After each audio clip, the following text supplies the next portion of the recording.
Oi, gente, tudo bom? Agora eu vou falar um pouco sobre o desenvolvimento do olho, a embriologia do olho. Bem, esse desenvolvimento do olho ele vai ter início lá pelo 22º dia, na quarta semana.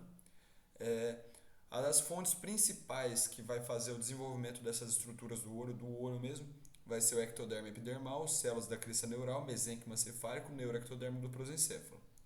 E aqui esses dois últimos tópicos são um resuminho de algumas situações, de alguns processos que ocorrem que eu vou explicar para vocês melhor na próxima imagem. Bem, então aqui a gente tem essa imagem que ela elucida para a gente o desenvolvimento do olho. Como eu disse, o desenvolvimento do olho ele vai acontecer na quarta semana.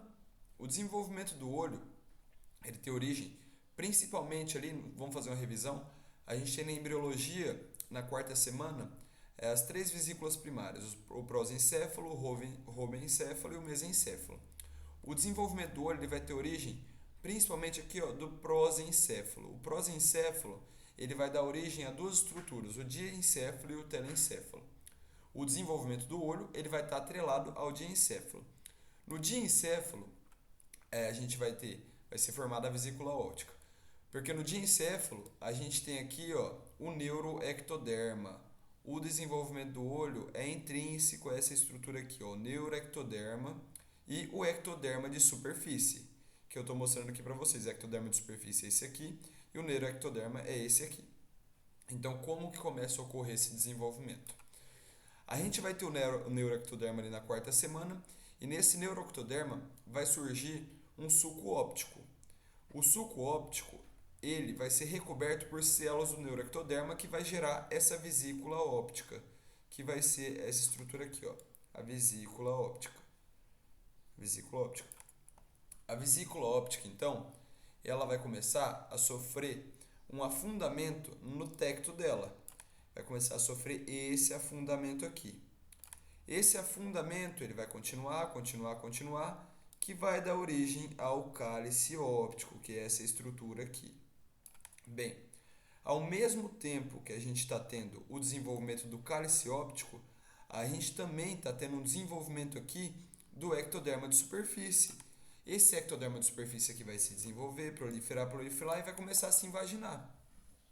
Começou a se invaginar aqui até o momento que ele vai se formar na vesícula do cristalino. Então essas duas estruturas aqui são as estruturas essenciais para o desenvolvimento do olho.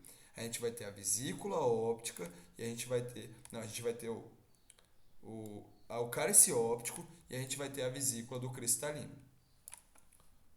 Bem, já adiantando, parece meio óbvio, a vesícula do cristalino vai dar origem ao cristalino e o cálice óptico vai dar origem à retina. Bem, agora continuando aqui, no meio dessa formação a gente vai ter aqui essa estrutura que segura o cálice óptico aqui, que a gente pode chamar de pedúnculo, ou pedúnculo óptico, ou de haste.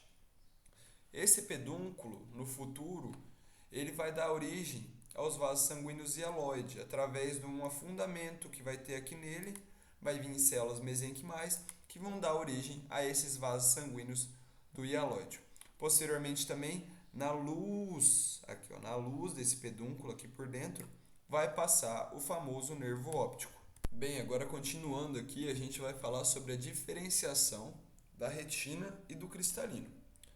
A retina, quando ela começar seu processo de diferenciação, ela vai ser dividida em duas camadas. A gente vai ter a camada externa e a gente vai ter a camada interna da retina. No começo da diferenciação, a gente vai ter um espaço aqui que se chama espaço intrarretinal. Porém, esse espaço no final, as duas camadas, a interna e a externa, ela vai se fundir. Bem, agora falando sobre essas camadas. A camada externa, ela vai ser a camada denominada de camada pigmentada. Essa camada pigmentada ela é mais fina, ela possui um epitélio pigmentado que vai conter melanina. Já a camada interna da retina, ela vai ser a camada que vai ser responsável por ter os cones e os bastonetes. Ela vai ser dividida entre 9 subcamadas. Os cones e os bastonetes vão estar na parte mais externa dessa camada, da parte mais externa da camada interna. E os axônios e prolongamentos dessas células da camada interna vão originar o nervo óptico que vai entrar no lúmen do pedúnculo. Bem, agora falando sobre a formação do corpo vítreo. O corpo vítreo, que é esse aqui, como vocês podem ver, esse líquido que fica aqui nessa parte posterior do cristalino. O corpo vítreo ele vai ser formado durante a formação do cristalino e da retina, durante a formação aqui onde está ocorrendo a formação da vesícula óptica e do cálice, da vesícula do cristalino e do cálice óptico. Nada mais vai ser do que células mesenquimais que vão migrar para cá e vai ocupar esse espaço preenchendo com o líquido do corpo vítreo. Além disso, a gente vai ter também a formação do coroide e da esclera.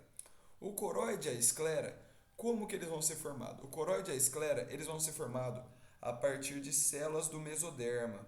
Esse mesoderma é esse mesoderma externo aqui ao cálice óptico.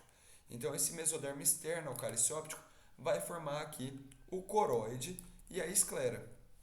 Bem, agora a gente vai falar da formação da córnea. A córnea, que é essa estrutura que está mostrando aqui no olho já formado.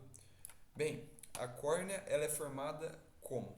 A córnea ela vai ser formada através do ectoderma de superfície, que é aquele mesmo ectoderma que originou o cristalino, a vesícula do cristalino.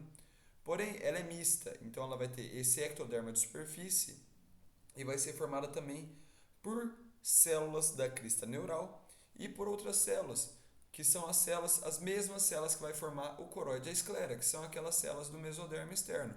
Então a córnea ela vai ser formada por esse misto de células, que vai ser a célula do ectoderma de superfície, mais as células do mesoderma, mais as células da crista neural.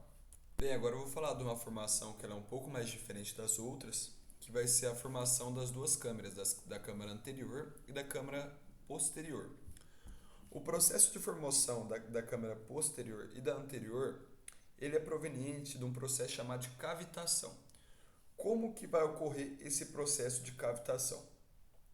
No processo de cavitação, as células da coroide e as células da esclera vão sofrer apoptose. Então, as células da coroide e da esclera que estavam por aqui, elas vão começar a sofrer apoptose e nesse processo de apoptose, elas vão começar a formar câmeras, porque no lugar ali onde tinha células antes, as células morreram e vai dar espaço vazio. Então, esse processo de cavitação vai ser a apoptose das células da coroide e da esclera, que vai fazer a formação das câmaras posterior e da câmara anterior. Bem, agora falando sobre a formação da íris do corpo ciliar, a formação da íris do corpo ciliar vai ser proveniente do cálice óptico. Mas como que vai acontecer essa formação?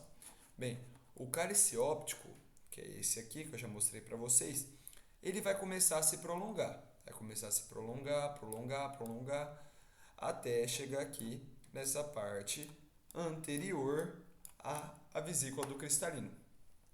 Então, esse prolongamento do cálice óptico vai formar a íris e os corpos ciliares. Como você pode ver aqui no corpo formado, a gente tem aqui a íris e os corpos ciliares, que são nada mais nada menos que o prolongamento do cálice óptico. Dá para ver nitidamente aqui no olho formado já que é um prolongamento. Até no desenho aqui está a mesma corzinha, porque foi um prolongamento acontecido aqui no processo do desenvolvimento do olho que deu origem a essas duas estruturas. Já na formação das pálpebras, a gente vai ter ali uma invaginação do ectoderma de superfície. O ectoderma de superfície ele vai começar a invaginar, e ele vai se fundir um ao outro.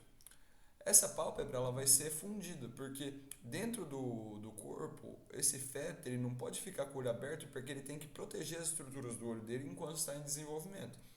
Então, a pálpebra do bebê ela vai ficar fechada ali até a 26ª semana, depois ela vai se abrir. Bem, agora só para elucidar a vocês um processo que eu tinha comentado lá no começo da apresentação, que é sobre o pedúnculo. Aqui nessa outra imagem aqui, a gente tem uma vista melhor do pedúnculo. Aqui a gente consegue ver que vai acontecer um afundamento aqui no pedúnculo e vai ocorrer a migração de células mesenquimais para cá, que vai dar origem aqui aos vasos hialoides. Aqui vocês estão vendo os vasos hialoides. Aqui já está formado os vasos, mas vai ser células mesenquimais que vão migrar e vai formar esses vasos. Aqui a gente consegue ver também, ó, esse aprofundamento que teve e a artéria hialoide aqui. Aqui a gente está vendo a luz do pedúnculo, que é por onde vai passar o nervo óptico. Então não confunde, a luz do pedúnculo passa o nervo óptico e nessa fissura aqui, nesse afundamento, vai passar os vasos.